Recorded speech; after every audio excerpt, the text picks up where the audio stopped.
ہر آدمی ماں باپ کے ذریعے پیدا ہوتا ہے، اگر پیدا کرنا چاہے تو جناب عیسیٰ کو بغیر باپ کے پیدا کر دیتا ہے، اگر پیدا کرنا چاہے تو حضرت آدم کو بغیر ماں اور باپ کے پیدا کر دیتا ہے۔ جب یقین رکھے، یقین قرآن مجید پڑھی ہے، حضرت موسیٰ علیہ السلام فرعون کے دربار میں کھڑے، یہ چاروں جانب دشمن ہی دشمن ہے، جادوگر آ گئے، انہوں نے سانپ چھوڑے، حضرت موسیٰ کے ہاتھ میں ڈنڈا تھا۔ حضرت موسیٰ کہتے ہیں یا اللہ کیا کروں؟ تو اللہ تعالیٰ نے فرمایا اپنا سانپ پھینک دو۔ کہنا چاہیے تھا نا کہ یا اللہ ایک ہی تو شے ہے، اتنے سانپ ہے، بچانے کے لیے ڈنڈا ہے، وہ پھینک دو۔ ڈنڈا پھینکا جاتا ہے، سانپ کو دیکھ کر کے قابو کیا جاتا ہے۔ یہ میرا اور آپ کا ذوق ہے نا، لیکن انبیاء کرام کا انداز ملاحظہ کیجئے میرے عزیزو۔ اللہ فرماتے ہیں ڈنڈا اے موسیٰ ڈال دے اپنا عصا، پہلے نہیں فرمایا کہ سانپ بن جائے گا، فرمایا بل تو ڈال دے۔ میں اور آپ ہوتے ہیں تو سامنے ہے، ڈنڈا ہاتھ میں ہے، ہم کہیں گے عجیب بات ہے، یہی تو دفاع کی چیز ہے، اسی کو ڈال دوں تو بچوں گا کیسے؟ کہا ڈال دو، تو حضرت موسیٰ نے ڈال دیا، کہا میرے رب کا حکم ہے تو میرے لیے بہتر ہی ہوگا۔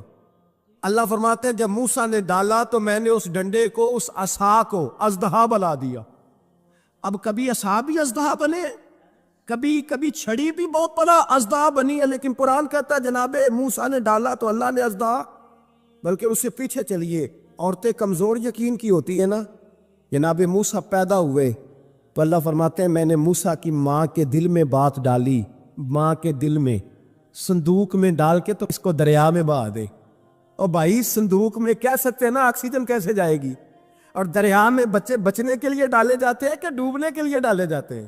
ماں کے دل میں یقین کمزور نہیں تھا اموں کا۔ انبیاء کے ماں باپ موحد ہوتے ہیں، دین کو ماننے والے، ماں کے دل میں اللہ نے اللہ قرآن میں کہتے میں نے وحی کی، میں نے القاء کیا، میں نے بات ڈالی۔ حضرت موسیٰ کی ماں کہتی ہے میں نے ڈال کے نا سمندر میں بیٹا، میں نے سمندر میں بیٹا ڈال کے صندوق میں بند کر کے رب کے حوالے کیا۔ آپ فرماتے ہیں میرے مالک کا بھروسہ کیا تو پھر میرے مالک کا کام دیکھو، کمال دیکھو، میں نے دریا میں ڈالا، اللہ نے فرعون کے گھر میں میرے بیٹے کی پرورش کرا دی۔ یہ یقین کہ حضرت موسیٰ کے پاس قوم آئی، قرآن پڑھیے، کہ جناب پانی چاہیے، وَإِذِ اسْتَسْقَىٰ مُوسَىٰ لِقَوْمِهِ، موسیٰ نے اپنی قوم کے لیے پانی مانگا، ہم نے کہا فَانْفَجَرَتْ مِنْهُ اثْنَتَا عَشَرَةَ عَيْنًا، اپنا ڈنڈا پتھر پہ مارو۔ عقل والا آدمی ہوتا تو اڑ جاتا، کہتا یا اللہ پتھروں سے بھی کبھی پانی نکلا ہے؟ اضرب بعصاک الحجر، مارو پتھر پہ ڈنڈا۔ اللہ کے نبی نے منٹ نہیں لگایا، آ کر کے ڈنڈا لگایا، فانفجرت منہ اثنتا عشرۃ عینا۔ اللہ فرماتے ہیں جناب موسیٰ نے ایک عصا مارا، میں نے 12 چشمے جاری کر دیے۔ تو لہ تو لا اللہ کرتا ہے، اللہ کہتا ہے پڑھ نماز روزی دوں گا، کہتا ہے سوچتا ہوں۔ اللہ فرماتے ہیں آجا مسجد میں تیرا ہو جاؤں گا، کہتا ہے دیکھتا ہوں۔ رب فرماتا ہے تو میرے محبوب کی غلامی کر، میں تجھے محبوب بنا لوں گا۔ تو کہتا ہے تھوڑا بڑا ہو کے داڑھی رکھنی ہے، ابھی سیانا ہو کے میں ذرا سرٹیفکیٹ لے لوں اسرائیل سے کہ کتنے سالوں کے بعد آئے گی، پھر شروع کروں گا۔ پروگرام بنا رہا ہے، ابھی تو ارادے میں ہے۔ اللہ کے پیغمبر کا ڈنڈا، اور اس سے زیادہ آگے بات ہو گئی، پیچھے فوج لگی ہوئی ہے فرعون کی، مجمع ہے، ہزاروں لاکھوں کا لشکر لے کے، تلواریں، نیزے، فرعون پیچھے، آگے دریا آ گیا۔ حضرت موسیٰ علیہ السلام کھڑے ہیں، اب کدھر جائیں؟ اللہ پاک نے فرمایا مارو ڈنڈا۔ کہاں؟ پانی پہ ڈنڈا مارو۔ اب حضرت موسیٰ علیہ السلام پانی پہ ڈنڈا مارے تو پانی ابھرے گا، اس سے زیادہ کیا ہوگا؟ پہلے پتھر پہ ڈنڈا مروایا تو پانی نکلا، اب پانی پہ ڈنڈا مروایا، فَإِذْ فَرَقْنَا بِكُمُ الْبَحْرَ فَأَنْجَيْنَاكُمْ وَأَغْرَقْنَا آلَ فِرْعَوْنَ۔ اللہ فرماتے ہیں موسیٰ نے پانی پہ ڈنڈا مارا تو میں نے پانی میں رستے بنا دیے۔ ایک جگہ ڈنڈا مارا تو پانی نکل آیا، دوسری جگہ عصا مارا تو پانی خشک ہو گیا، 12 چشمے بن گئے، 12 رستے بن گئے دریا میں سے۔ حضرت موسیٰ علیہ السلام گزر گئے، اور اللہ فرماتے ہیں فرعون بھی آیا تو اسے میں نے غرق کر دیا، اور وہ کھڑا دیکھتا ہی رہ گیا کہ بنا کیا ہے۔ یہ تو بات ہے حضرت موسیٰ کی، میرے مصطفیٰ کے غلام۔ حضرت سعد بن ابی وقاص قادسیہ کی جنگ کے لیے نکلے، رستے میں دریائے نیل آ گیا۔ حضرت سیدنا سعد بن ابی وقاص اب کہاں سفر طے کر کے آئے، کہتے پتہ ہی نہیں تھا کہ دریا آ جائے گا، اب دور دور تک پل کوئی نہیں۔ صحابہ کہتے ہیں دشمن للکار رہا، حضرت سعد بن ابی وقاص درگاہ کنارے کھڑے ہوئے، ایمان، یقین، اور استقامت، ڈٹ گئے. کہنے لگے او دریا، اگر تو حضرت موسیٰ کی نافرمان قوم کو رستہ دے سکتا، محمد عربی کے وفادار نوکر ہیں، ہم تو رسول اللہ کے ماننے والے ہیں، دشت تو دشت ہے، دریا بھی نہ چھوڑے ہم نے، بحر ظلمات میں دوڑا دیے گھوڑے ہم نے، پر میں چھوڑ رستہ. صحابہ کہتے ہیں اس وقت ہم نے نعرے لگائے جب دریا نے رستہ ہی چھوڑ دیا. کہتے ہیں پھر اللہ رسول پر ہم ذکر کرنے لگے، درود پڑھنے لگے، دریا سے رستے بن گئے. فرماتے 10,000 کا لشکر گزر گیا. اس پار جب گیا نا تو حضرت سعد بن ابی وقاص نے پھر مجمع پہ نظر ڈالی. فرمایا کسی کی کچھ ہے تو نہیں رہ گئی پانی میں، کوئی دریا میں چیز تو نہیں رہ گئی. ایک صحابی کہنے لگے میرا مٹی کا پیالہ رہ گیا ہے. یار ذرا دیکھیے انداز دیکھیے، مٹی کا پیالہ. او یار چھوڑ پرا، مٹی کا پیالہ کیا ہوتا ہے؟ اب تو مٹی کے پیالے کی بات کرے گا. چھوڑ دے، کیا کرتا ہے؟ اس نے کہا پیالہ میرا رہ گیا ہے. تو حضرت سعد بن ابی وقاص کہنے لگے کیوں ہمارا پیالہ رہ جائے، ہم رسول اللہ کے نوکر ہیں. ایمان، یقین اور استقامت کی دولت. پھر دریا کی طرف دیکھا، کہنے لگے چل یار ہمارا پیالہ بھی واپس کر دے. صحابہ کہتے ہیں دریا کی لہر آئی اور پیالہ بھی واپس کر دے. اور میرے بھائی، جب ایمان کی دولت، یقین کی دولت، اعتماد کی دولت، جو بابا کہتا ہے نا کہ معاذ اللہ تعالیٰ الو کا خون لے آؤ اور شیر کی کھلڑی لے آؤ، میں کالا پیلا نیلا جادو کروں گا، اس پر لوگ دوڑ کے جاتے ہیں، 50-60 ہزار روپیہ بھی دے آتے ہیں دوڑ کے. اور اگر کہا جائے کہ مسجد آؤ 4 رکعت نماز پڑھو، حاضری دو مسجد کی، تو کہتے ہیں معرفت والے ہیں. معرفت والے نمازیں نہیں پڑھتے. وہ کون سی معرفت ہے؟ یہاں اللہ کی بارگاہ میں جھکنے کا، چونکہ یہ لیٹ ہے نا، یہ پتہ نہیں جنت میں جا کے ملے گا، کب ملے گا معاذ اللہ. لوگ دنیا داری کے معاملے میں پس جاتے ہیں. حکمران نے وعدہ کر دیا ہے سڑکیں پکی ہو جائیں گی، خوشحالی ہو جائے گی، موجیں لگ جائیں گی، لوگ لائنوں میں کھڑے ہیں ووٹ دینے کے لیے، اور تیرے رب نے کہا ہے تو مجھ سے ڈر جا، میں تیری دنیا بھی اچھی کر دوں گا، آخرت بھی اچھی کر دوں گا، تو ادھر آ میری بارگاہ میں جھک. لوگ اعتماد اور یقین کو اوہام پرستی کا شکار ہیں. ہم لوگ وہم کا شکار، ہم لوگ بدشگونی، ایسے ہو جائے گا ویسے ہو جائے، ہم ان چیزوں کا شکار. بھائی اعتماد کی دولت پیدا کرے، یقین اپنے اندر پیدا کرے، ایمان پیدا کر، ڈٹ جائیں رب رسول کا نام لے کر. حضرت عمر کا زمانہ تھا، مصر فتح ہو گیا، حضرت عمر بن عاص گورنر بنے. رواج یہ تھا مصر کے اندر کہ ایک دریا چلتا تھا، دریائے نیل، اور سارے مصر کا انحصار اسی دریا پہ تھا. فصلوں کو پانی بھی لگتا اسی سے، جانور بھی اسی سے پانی پیتے، کھیتیاں بھی اسی سے سیراب ہوتی. سال کے بعد وہ دریا خشک ہو جاتا تھا. سال کے بعد وہ دریا خشک ہوتا، اور جب خشک ہوتا نا تو ایک کنواری لڑکی قتل کر کے دریا میں ڈالتے، پھر وہ دریا چلتا. آج بھی بہت ساری جگہوں پہ اوہام پرستی ہے. کہتے ہیں ہمارے آستانے کا طریقہ ہے. میں نے کہا آستانے کا اس آستانے کا طریقہ ہوتا ہے جس آستانے کا تعلق در مصطفیٰ سے ہوتا ہے. باقی کسی آستانے کا اپنا کوئی ذاتی طریقہ نہیں. طریقہ وہ جو میرے نبی پاک کا طریقہ ہے، اس سے ہٹ کر کون سا طریقہ ہے؟ ہمارے آستانے کا طریقہ ہے، ہماری یہ رسم ہے، ہمارا یہ رواج ہے. اٹھا کے بھاگ جاؤ رسم و رواج. ہمارے رسم و رواج رسول اللہ کی سنت کے پابند ہیں. سارے بولیے صلی اللہ ہو، پھر ایک دفعہ پڑھیے درود شریف صلی اللہ ہو، 3 دفعہ کر لیں تاکہ تعداد ہو جائے. صلی اللہ ہو. نبی پاک صلی اللہ علیہ وسلم کا طریقہ اصل طریقہ ہے. حضرت عمر فاروق کو جناب عمر بن عاص، اور کہتے ہیں کہ پکا طریقہ یہ تھا کہ جب تک لڑکی قتل کر کے ڈالتے نہیں تھے دریا چلتا نہیں تھا. حضرت عمر کو خط لکھا کہ حضور یہ معاملہ ہے، اور لوگ مجھے یہی کہتے ہیں. میں نے لوگوں کو سمجھایا ہے کہ اسلام ظلم کا حکم نہیں دیتا، ظلم کی اجازت نہیں دیتا، کیسے لڑکی قتل کی جائے؟ اب آپ بتائیں کیا کرنا ہے؟ حضرت عمر، ایمان، یقین، استقامت، پہاڑ ہیں یہ لوگ. حضرت عمر نے 2 خط لکھے، ایک حضرت عمر بن عاص کے نام، دوسرا دریائے نیل کے نام. 2 خط لکھے. ایک خط لکھا دریا کے نام، ایک خط لکھا عمر بن عاص گورنر کے نام. گورنر کے نام خط لکھا تو فرمایا جتنے یہودی ہیں، عیسائی ہیں، کمزور ایمان والے، سب کو دریائے نیل پہ لے جا، اور میرا یہ دوسرا خط دریا میں ڈال دے اور سب کے سامنے ڈالنا. کہتے ہیں یہ خط تو پڑھنا چاہے تو تجھے اجازت بھی ہے. سنیے اور سر دھنیے اور سوچئے کہ اصل کمزوری کہاں آئی ہے. رمضان کے سب سے پہلے جمعے میں سب سے اہم موضوع چھیڑا ہے. کمزوری اور نقص واقعہ کہاں ہوا ہے؟ حضرت سیدنا عمر بن خطاب رضی اللہ تعالیٰ عنہ نے دریا کو مخاطب کر کے لکھا، ہو دریا اگر تو کہتا ہے نا کہ لڑکی قتل کر کے پھینکی جائے گی تو میں رسول اللہ کا ماننے والا ہوں، میں ظلم نہیں ہونے دوں گا، ہمیں تیرے پانی کی ضرورت ہی کوئی نہیں، تو بے شک پانی نہ دے۔ اور اگر تو اللہ کے حکم سے بہتا ہے، اگر تو اللہ کے حکم سے بہتا ہے تو پھر اللہ کا بندہ اور مصطفیٰ کا غلام عمر تجھے حکم دیتا ہے کہ فوراً بہنا شروع کر دے، فوراً منٹ نہ لگانا۔ حضرت سیدنا عمر بن عاص فرماتے ہیں لشکروں کے لشکر لے کے میں دریائے نیل پہ پہنچا اور بھرے مجمع میں جناب عمر کا خط میں نے ڈالا تو دریا نے بہنا شروع کر دیا۔ فرماتے ہیں دریا بہنے لگا اور غیر مسلم کلمہ پڑھنا شروع ہو گئے۔ لوگ مجھے کہنے لگے کیا دکھایا ہے جو کلمہ پڑھ رہے ہیں؟ تو میں نے کہا دکھایا کچھ بھی نہیں، یہ حضرت عمر کے ایمان کی قوت کی برکت ہے کہ بہت سارے لوگوں نے کلمہ پڑھنا شروع کر دیا۔ یہ ایمان کی قوت، ڈرو مسلمان، سہما و مسلمان۔ یہ کبھی امریکہ کے پیچھے بھاگتا ہے، کبھی یورپ کے پیچھے بھاگتا ہے، کبھی ادھر جاتا ہے، کبھی ادھر جاتا ہے۔ اپنی دنیا آپ پیدا کر اگر زندوں میں ہے، سر آدم ہے، ضمیر کن فقہ ہے زندگی۔ جب ایمان کی طاقت پیدا ہوتی ہے، جب قوت پیدا ہوتی ہے، پھر انسان کے اخلاق سمر جاتے، پھر اس کا نظریہ سیدھا اللہ رسول کی ذات پر جا کے کھڑا ہوتا ہے۔ جنہیں آزمایا گیا تھا حضرت ابو بصیر رضی اللہ تعالیٰ، ہمیں تو تھوڑا سا جھٹکا لگ جائے نا مذہب کا، تھوڑا سا لوگ دین کی طرف آتے ہیں، اس میں نا تھوڑی تکلیف ہے۔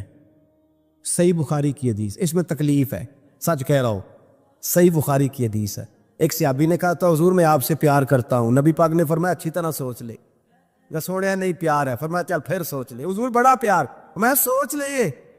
کہا محبوبہ بڑا پیار ہے، تو نبی پاک نے فرمایا پھر تیاری کر لے، جس طرح گہری جگہ پہ پانی تیزی سے آتا ہے تیری طرف مشکلات بھی تیزی سے آئیں گی، تیزی سے۔ یہ شہادت گاہ الفت میں قدم رکھنا، لوگ آسان سمجھتے ہیں مسلمان ہونا، ذرا اچھی طرح سوچ لے۔ جو مجھ سے محبت کا دعویٰ کرے گا اسے تکلیف ہے، بولو اسے تکلیف ہے، یہ پکی بات۔ جو محبت میں مخلص ہو وہ دیکھ لے میں آزمائش میں کتنا ہوں۔ تو اگر کوئی کہتا ہے نہیں مذہب میں جائیں گے تو موجیں لگ جائیں گی، تو یہ بات درست نہیں ہے، یہ تو بڑا مشکل کام ہے۔ یہ تو اس سے پوچھو نا جو اس منصب پہ ہے، ایک کٹھن مرحلہ، کٹھن، یہ شہادت کا ہے الفت میں قدم رکھنا۔ لوگ آسان سمجھتے ہیں مسلمان ہونا، روتا ہے فلک برسوں، پھر جا کے یہ حالات درست ہوتے ہیں۔ تو بھائی یاد رکھیں اور سمجھیں، حضرت ابو بصیر رضی اللہ تعالیٰ عنہ، نبی پاک صلی اللہ علیہ وسلم نے طے کر لیا کفار کے ساتھ، حدیبیہ کی جنگ ہوئی تو فرمایا اگر کوئی مسلمان مکے چلا جائے گا تو کافر کہنے لگے ہم واپس نہیں کریں گے، اور اگر کوئی کلمہ پڑھنے والا ستایا ہوا مسلمان مدینے آئے گا تو مسلمانوں کو واپس کرنا پڑے گا۔ مسلمان اپنا بندہ نہیں رکھ سکتے، اور مسلمانوں کا کچھ شخص غلطی سے بھی مکے چلا گیا تو مکے والے واپس نہیں کریں گے۔ حضرت ابو بصیر رضی اللہ تعالیٰ عنہ صحابی تھے، باپ نے، بھائی نے، محلے والوں نے قید کیا ہوا تھا کلمہ پڑھنے کی وجہ سے، پیروں میں زنجیریں تھی، بیڑیاں، کیا کسی طریقے سے جیل توڑ کے دوڑے، مدینے پہنچے۔ کہتے رستے میں کسی آدمی کے ساتھ گھوڑے پہ کچھ دیر بیٹھا، پھر پیدل چلا۔ صحابہ کہتے اتنا دردناک منظر بڑا کم ہم نے دیکھا۔ ابو بصیر جس گلی سے گزرتے وہاں خون پھیل جاتا، ان کی ٹانگیں خون سے کٹتی، وہ زنجیریں بندھی ہوئی، در رسول پہ حضور میں بھاگ کے آیا ہوں۔ کہتے ابھی نبی پاک صلی اللہ علیہ وسلم ان کی بات سن ہی رہے تھے کہ پیچھے سے قریش کے 2 سپاہی بھی آ گیا، کہنے لگے یہ بھاگ کے آیا ہے اور آپ کا وعدہ تھا کہ آپ واپس کریں گے۔ چشم زدن میں ذرا سوچنا، چشم زدن میں تھوڑی دیر کے لیے غور کرنا کہ ہمیں ہمارا استاد، ہمارا پیر دھتکار دے کہ جا دوڑ جا، تو کہتے ہیں بسم اللہ جناب یہ جا رہے ہیں۔ ایمان کی پختگی دیکھیں، اس نے تو ہمیں نکال ہی دیا جی، وہ کیسا بندہ ہے۔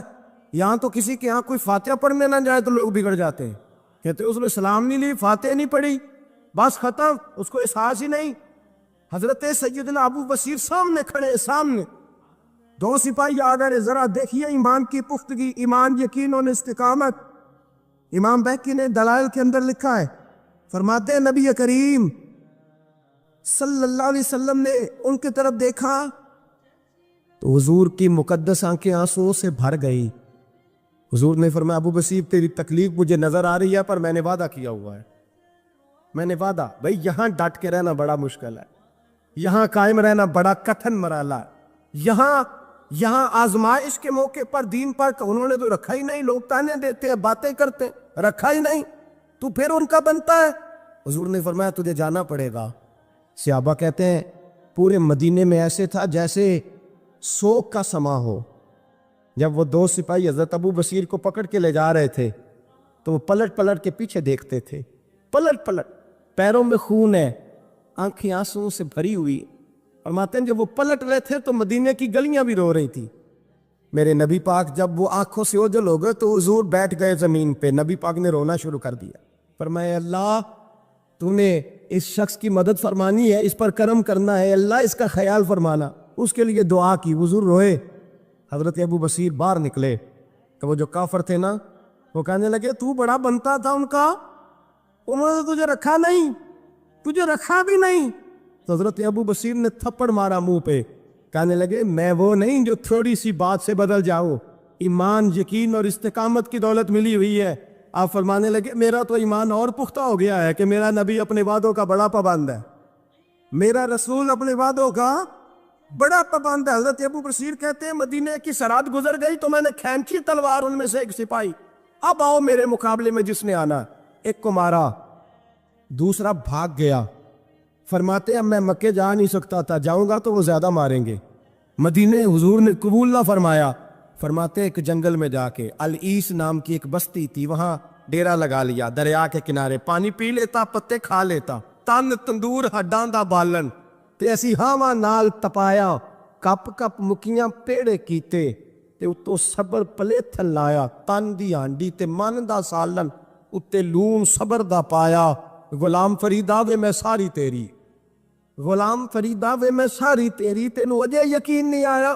فرماتے سالوں پتے کھائے، اب جو بھی وہاں سے تنگ ہوتا وہ میرے پاس آ کے پناہ لیتا، جس کو مکے والے مارتے میرے پاس آ کہتے تانے دینے والے آگے کہتے تم کس طرح کے نوکر ہو، تمہیں تو انہوں نے رکھا ہی نہیں۔ ہم نے کہا چپ کر جا، وہ ہمارے آقا ہیں، وہ ہمارے آقا ہیں، رکھے تب بھی ٹھیک ہے، نہ رکھے اللہ اکبر۔ ایمان دیکھو، قوت دیکھو، جڑیاں خسماں دی وچ رضا بسن، پاگ جاگ جاندے اودا گولیاں دے، میں گڈی ہاتھ ڈور سجن دے، او جنج رکھے اونج رہنا ہے، واجب نہیں جے وچ شریعت مندہ قسم نو کہنا۔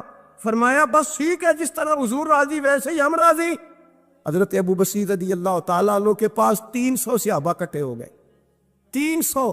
حضرت ابو بصیر جب مدینے کی سرحد سے گزر رہے تھے نا تو نبی پاک نے ایک آواز دی تھی، فرمایا ابو بصیر ایک وقت آئے گا کہ میرا پیغام تجھ تک پہنچے گا، ایک ٹائم آئے گا۔ حضرت ابو بصیر سے جب کوئی کہتا نا کہ زندہ کس بات پہ ہو تو فرمانے لگے مصطفیٰ کے فرمان پہ بڑا یقین ہے، بلاوا آئے گا، مجھے بلاوا، مجھے یقین ہے کہ مجھے بلاوا، بڑی امید ہے سرکار قدموں میں بلائیں گے، اور کرم کی جب نظر ہوگی مدینے، مجھے یقین ہے کہ مجھے بلاوا۔ حضرت ابو بصیر رضی اللہ تعالیٰ عنہ فرماتے ہیں کہ وقت گزرتا گیا، 300 لوگ کٹھے ہو گئے۔ جب کوئی مسلمانوں کا قافلہ مکے کے پاس سے گزرتا تو مکے والے لوٹ لیتے تھے، حضور نے بھی اجازت دی مدینے والوں کو، اگر ان کا قافلہ کوئی آئے تمہیں بھی حملے کی اجازت ہے، کفر کا مال مال غنیمت ہے۔ حضرت ابو بصیر کہتے ہیں جب بھی ہمارے قریب سے وہ رستہ تھا شام کی طرف جانے کا، جب بھی کافر گزرتے ہم ان کے قافلے پکڑ لیتے، لوٹتے، ہم بھی ان کو اس طرح کی سزا دیتے جو مسلمانوں کو دیتے تھے۔ فرماتے ہیں ان کا جینا محال ہو گیا، ہاتھ باندھ کے نبی پاک کی بارگاہ میں گئے، کہنے لگے یہ شرک ختم فرما دیں اور آپ ان کو بلا لے، بلا لے۔ حضرت ابو بصیر فرماتے ہیں میں بوڑھا آدمی تھا، دن بھر میں کام کرتا، محنت کرتا، اس علاقے میں کھیتی باڑی کرتا، جب رات ہوتی تو میں کسی پہاڑ کے ٹیلے پہ بیٹھتا اور مدینے کی جانب منہ کر لیتا، اور میں انتظار کرتا بلاوا کب آئے گا، کب حضور کا پیغام آئے گا، میں انتظار کرتا۔ حضرت ابو بصیر رضی اللہ تعالیٰ عنہ بیمار ہو گئے، شدید بیمار، سخت بیمار تھے، تو قریش نے شیخ ختم کی۔ حضرت ابو ہریرہ کہتے ہیں نبی پاک نے 2 صحابہ کو رکا دیا، فرمایا جاؤ اسے جا کے کہو آ جائے، اسے کہو آ جائے۔ صحابہ کہتے ہیں ہم پہنچے تو ان کا آخری وقت چل رہا تھا، آخری ہجکیاں تھیں، ایمان اور یقین دیکھو، آخری ہجکیاں۔ لوگ کہتے ہیں ابو بصیر وقت آ گیا، وہ کہتے ہیں نہیں ابھی وقت نہیں آیا، وقت تب آئے گا جب نبی پاک کا بلاوا آئے گا، حضور کا وعدہ تھا وقت تب آئے گا جب میرے نبی کا بلاوا آئے گا، بھی بلاوا نہیں آیا تو ابو بصیر کا وقت بھی نہیں آیا۔ صحابہ کہتے ہیں ہم نے جا کے رکا تھمایا، اٹھنے کی بھی طاقت نہیں تھی۔ جب حضور کا رکا لیا نا تو دونوں یوں مٹھیاں بند کر لی، گویا جھوم جھوم کے نعرے لگانے لگے آؤ دیکھو میرے نبی کے وعدے کتنے سچے ہیں، آؤ دیکھو حضور کے وعدے، چومتے حضور کا نامہ، سر پہ رکھتے، سینے سے لگاتے، اور کہتے ہیں پھر بلند آواز سے کلمہ پڑھنے لگے. کہنے لگے حضور میں حاضر ہوا, یا رسول اللہ میں آیا. کہتے بلند آواز سے کلمہ پڑھا اور ان کی روح پرواز کر گئی. ان کی روح پرواز کر گئی. نبی رحمت صلی اللہ علیہ وسلم کے غلاموں کا یقین, اعتماد اتنے اعلیٰ درجے کا